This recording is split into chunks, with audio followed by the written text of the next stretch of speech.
夫に浮気され、何も持たずに捨てられそうになりました。傷心のあまり、川に飛び込もうとしたとき、お腹の赤ちゃんが突然口を開きました。ママ、やめて。私は生まれ変わりなの。前世、あのクズ親父は愛人と一緒になるために私たち母子を追い出し、その後1100万ドルの宝くじに当たったんだよ。私はさらに絶望し、手を離そうとしたとき、また声が聞こえました。当選番号を知ってる。私たちが手にしよう。お願い、死なないで。それより重要なのは、あのクズ親父の隠し金は寝室の天井裏にあるってこと。まずそれを持ち出して、それから離婚しよう。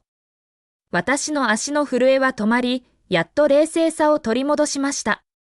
家に戻ると、脚立を借りて天井を剥がし始めました。涙を流して駆け戻ってきたので、家政婦は私を止める勇気がありませんでした。寝室のドアをロックし、脚立を設置して靴を脱ぎました。少し膨らんだお腹を見やりながら、息子、本当にここにあるの？パパはもうすぐ帰ってくるよ。間違った場所を壊したらチャンスを逃しちゃう。幼くも生意気な声がお腹から聞こえました。ママ、信じて。前世、あのクズ親父は金塊をここに隠してたんだ。左から3枚目の板、強く押して。深く息を吸い、脚立に登りました。手が震えていました。恐怖からではなく、興奮からです。スコットは私を離婚に追い込むため、私のカードをすべて凍結しました。彼は冷静にさせるためと言いましたが、実態は資金を断って私を屈服させようとしているのです。私に何も持たずに去れという？夢にも思わないで。模様入りの天井板を押し開きました。埃が舞い、視界がぼやけましたが、目は拭いませんでした。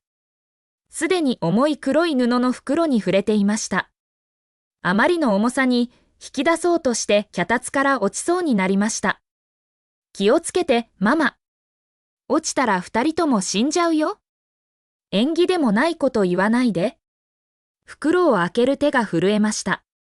目の前に金色の光がきらめき、中は金塊でいっぱいでした。こんなに大量の金を生涯で見たことがありません。中をかき回すと、下に束になった米ドル札が見つかりました。これ、いくらくらい？だいたい500万ドル。あのクズ親父はパートナーの裏で会社からこっそり横領したんだ。彼と愛人が海外で楽しむための起業資金にするつもりだった。ママの前世では川に飛び込んで彼らを逃がしちゃったんだ。彼らはこの金を使って海外に行き、資格を取得して有名な起業家として帰国。完全にママのことを忘れ去ったんだよ。これを聞いて怒りが爆発しました。スコット、この裏切り者め。私はあなたとゼロからすべてを築き上げたのに、成功したら浮気して、金を隠して、私を死に追いやろうとするの？金塊を一つ一つ取り出し、事前に用意しておいたスーツケースに詰め込みました。スコットが帰ってきて気づいたらどうしよう？暗い開口部を見つめながら心配になりました。もし気づかれたら、この家から出ることさえできないかもしれません。離婚どころの話ではありません。ママ、バカなこと言わないで。隣の箱に古い本を詰めて膨らんでるように見せかけて、天井板を元に戻せばいいんだよ。何年も開けてないんだから。彼が気づく頃には、とっくに私たちはいないよ。私は突然理解しました。本棚の上段からスコットの飾り用の本を数冊つかみ、黒い袋に詰めて天井裏に戻しました。それから慎重に板を固定しました。円の指紋さえ拭き取りました。そして床に座り、心臓が高鳴りました。川に飛び込む時でさえ、これほどのスリルはありませんでした。ちょうどその時、階下でドアが開きました。スコットの苛立った声が続いて聞こえます。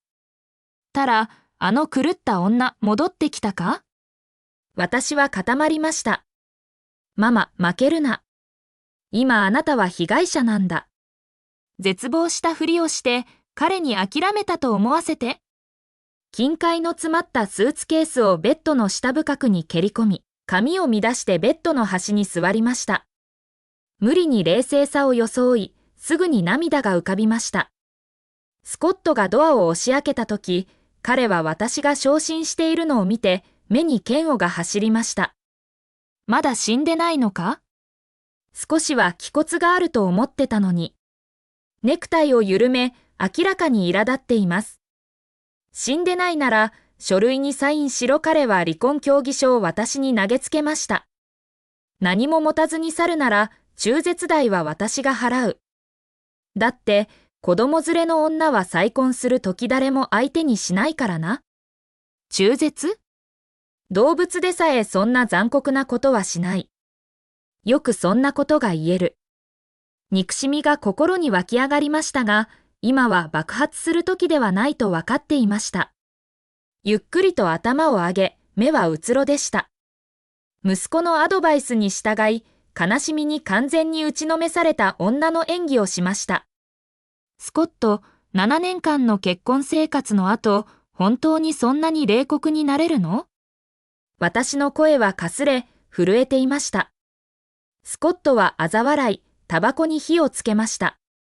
私の妊娠を無視して。イベット、私たちは大人だ。見苦しいことはやめろ。バーバラは息子を身ごもっている。彼らには正式な地位を与えなければならない。お前は自分が何を身ごもっているかさえ分かっていない。女の子だったら困るんだ。クズが。お腹の中の小さな悪魔が呪いました。ママ、彼を無視して。あのバカは愛人の赤ちゃんが自分の子じゃないって知らないんだよ。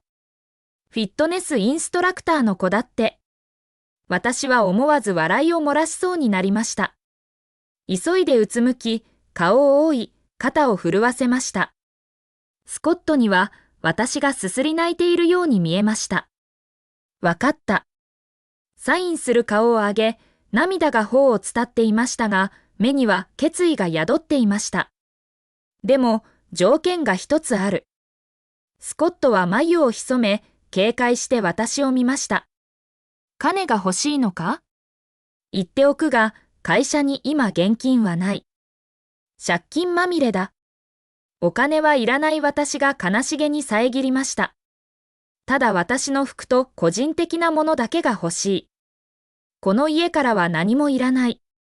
ただあなたとのすべての縁を切りたいだけ。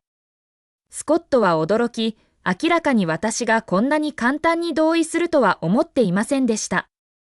目の前に喜びの色が一瞬走り、すぐに隠しました。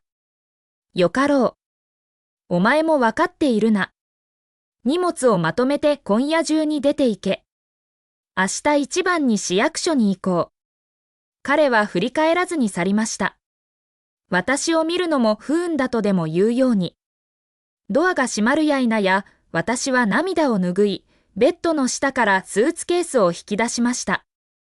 スーツケースに古着や安いトイレタリーを詰め込み、すぐにでも出発できるよう準備しました。スコットはソファでバーバラとビデオ通話しており、何年も聞かなかった口調で話していました。私を見ると、立ち上がって近づいてきました。待て。開けろ。チェックさせろ。余計なものを持っていくな。私の心臓は喉まで飛び出そうでした。彼を殴り倒して逃げるべきかさえ考えました。しかしスコットが服を見たとき、彼はただ軽蔑的に唇を歪めただけでした。こんなガラクタを持っていくのか？もう一度確認しないのか？後で私がチャンスを与えなかったというなよ。私は哀れっぽく笑いました。必要ないわ。ここにあるものすべてが汚れてるから。スコットの顔が曇りました。出て行け。私はかつて家と呼んだ場所から重いスーツケースを押し出しました。団地を出るとタクシーを拾ってダウンタウンの高級ホテルに直行しました。ママ、よくやった。あのクズはまだ自分の金の夢を見てるだろう。天井を確認した時の彼の顔はきっと見物だよ。でも私たちは急がなきゃ。明日離婚したら宝くじを買おう。1100万ドルのジャックポットは私たちのものだ。タクシーの後部座席に座り、草外の景色が流れていくのを見つめました。長く押し殺していた怒りがようやく和らぎました。スコット、あなたは使い古した妻を捨てたつもりだろう。自分が金のなる木を手放したことに気づいていないのね。その夜、プレジデンシャルスイートでこれまで買えなかったシーフードのご馳走を注文しました。タラバガニを食べながら息子は前世の話をしてくれました。前世、私が川に飛び込んだ後、スコットは一雫の涙も流さなかったのです。むしろ私が精神疾患だったという声明を出しさえしました。彼は私の死を利用して愛情深く献身的なイメージを築き、会社の株価を急騰させたのです。あの愛人、バーバラは私の死亡保証金を限定版のハンドバッグに使いました。彼らは私の位牌さえある荒涼とした場所に撒いたのです。これを聞いて、私は手に持ったカニの足を握りつぶしました。息子、あいつらに払わせるわ。もちろん。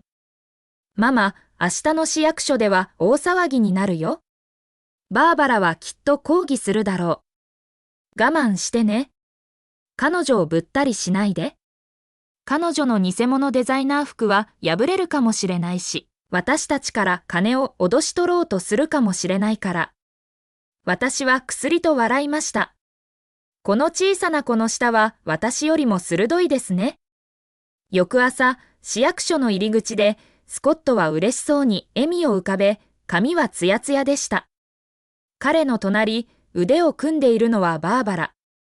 重いお腹を抱え、妊娠を隠そうとしているかのようにタイトなドレスを着ていました。私が一人でいるのを見て、バーバラは口を覆って笑いました。あら、なんでそんなに青ざめてるの？昨夜橋の下で寝たのかしら？スコットは彼女の尻を軽く叩き、心配そうなふりをしました。あまり言うな、また川に飛び込むかもしれないから。それから彼は見下すように私を見ました。書類は全部持ってきたか？早く済ませろ。会社の用事があるんだ。私は彼らを無視して中に入りました。サイン、捺印、証明書受け取り。終始沈黙を守り、完全に協力しました。離婚証明書を手にした瞬間、スコットは安堵のため息をつき、大きな重荷から解放されたようでした。外に出るとき、バーバラはわざと私の前でスコットにキスしました。ハニー、やっと自由ね。お祝いしましょう。スコットは彼女を抱きしめ、愛情を込めて頬をつねりました。よし、お前の言う通りにしよう。それから私に向き直り、数枚の赤い紙幣を取り出して地面に投げつけました。タクシー代だ。スコットが非常だとは言わせないぞ。紙幣は地面にひらひらと舞い落ち、私を嘲笑うようでした。周りの人々が指をさし、囁き合っていました。私は腰をかがめると、スコットとバーバラは得意げに笑いました。彼らは私がお金を拾おうと思ったのです。代わりに、私はただ靴紐を結び直しました。それから立ち上がり、紙幣の上を踏みつけて踏みつぶしました。スコット、その金はあなたの治療費に取っておきなさい。あなたの周りには黒い気が漂ってる。大災難が来るよ。スコットの顔は怒りで真っ赤になりました。イベット。いい加減にしろ。バーバラは金切り声を上げました。あなたが何を言うのよ。私は冷たく笑い、タクシーを拾って飛び乗り、去っていきました。車内に座り、手のひらは汗で濡れていました。息子、もし天井裏のものがなくなってるのに気づいたらどうしよう？気づいたからなんだって？私たちには離婚証明書と財産協議書がある。個人の持ち物は手をつけられないと明確に書いてある。あの金塊はあなたの個人の持ち物だった。彼にそれが自分のものだって証明できる？あれは彼の隠し資産で認めることなんてできない。資産を移しているって警察に訴える勇気がある？私はももを叩きました。その通り。彼はこの苦い薬を飲み込むしかない。さて、今最も重要なのは宝くじを買うことです。息子の指示に従い、私は郊外にある小さな宝くじ売り場に行きました。店主さん、クイックピック5枚と言いました。ダメ。ママ、クイックピックじゃない。私が番号を教えるから覚えて、05、12、19、26、31、08、14。私は急いで訂正しました。すみません、店主さん、自分で番号を選びます。薄い宝くじ券を握りしめる感覚は、あの金塊の袋よりも熱く感じました。1100万ドル。当たれば、もう心配することはありません。息子、本当に当たるの？絶対。前世の当選者は、酔っ払って券をなくしたホームレスの男性だった。あのクズ親父がそれを拾って賞金をせしめたんだ。今回は私たちが先に取る。ちょうど興奮していたとき、スコットが突然私の手から宝くじを奪い取りました。